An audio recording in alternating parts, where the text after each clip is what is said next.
Salam les filles, j'espère que راكم كامل bien وبخير على خير. اليوم un nouveau sujet, un nouveau topic. هنحكيو على le liquide amniotique et sa pathologie, so keep watching et vous allez connaître les détails les plus minutieux. Le liquide amniotique, c'est un liquide où le bébé il baigne, où il peut bouger, où il peut se retourner facilement et avec légèreté. Le liquide amniotique, c'est un milieu en constant renouvellement. Au cours de la grossesse, il contribue à protéger le fœtus et le permettant aussi sa croissance. Donc, il est là pour le protéger, pour sa flexibilité thermique ainsi que pour sa croissance. Le liquide amniotique, il contient une grande proportion d'eau, d'électrolytes, sodium, potassium, des protéines, les lipides. Bien sûr, il contient des hormones et des anticorps qui assurent un rôle antibactérien et un rôle de protection. En moyenne, la quantité du liquide amniotique, elle est estimée à 1 litre de sang.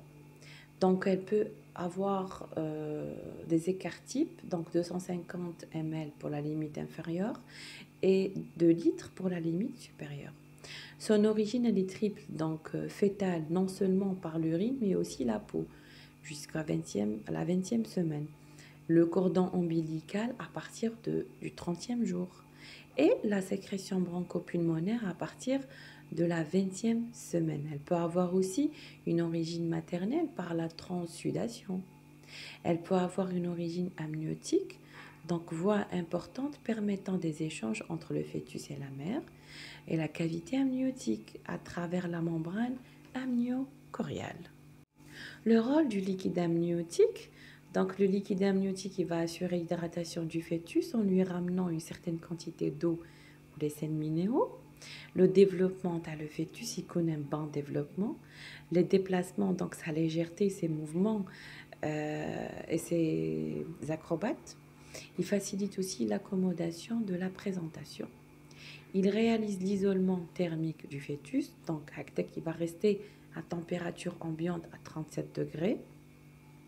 Il va aussi protéger le fœtus contre les traumatismes externes, contre les compressions du cordon ombilical et contre toute infection.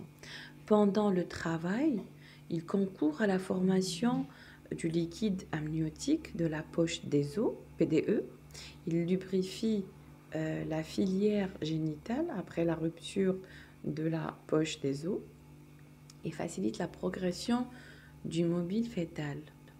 Dans le cas passant à la pathologie du liquide amniotique, donc l'hydramniose, c'est quoi? On parle d'hydramniose lorsqu'au moins une des circonstances suivantes, elle est reconnue.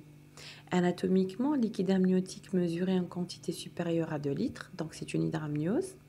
Cliniquement, par une augmentation de la quantité du liquide amniotique provoquant chez la mère une tension permanente de l'utérus et éventuellement des troubles cardiovasculaires. Donc il faut distinguer deux tableaux chroniques aigus s'opposant schématiquement par leur date d'apparition, leur mode de survenue, leur étiologie ainsi que leur retentissement. On a aussi l'oligamniose qui se définit par la production pathologique d'un liquide amniotique inférieur à 250 cc ou 250 ml ou index amniotique des 4 cadrans inférieur à 5 cm avec membrane intacte. Donc la fréquence elle est de 0,1 à 1%. Comment qu'on va diagnostiquer une oligoamniose? Donc ça se caractérise par un retard du développement de l'utérus par rapport à l'âge théorique de la grossesse. Donc l'utérus, il semble contracté sur un fœtus parfois difficile à palper. L'échographie, quant à elle, elle va permettre de confirmer l'oligoamniose, d'évaluer la croissance fœtale, donc ce qu'on appelle le RCU, et de chercher une cause malformative de ces derniers. Lorsqu'il s'agit d'une oligoamniose, il va y avoir une surveillance ambulatoire de la grossesse selon l'orientation étiologique en l'absence d'anomalie de la croissance et ou de la vitalité fœtale. Donc voilà, les filles, c'était la vidéo Thallium. Je vous dis à très bientôt et dans une autre vidéo, bi'idhnillah.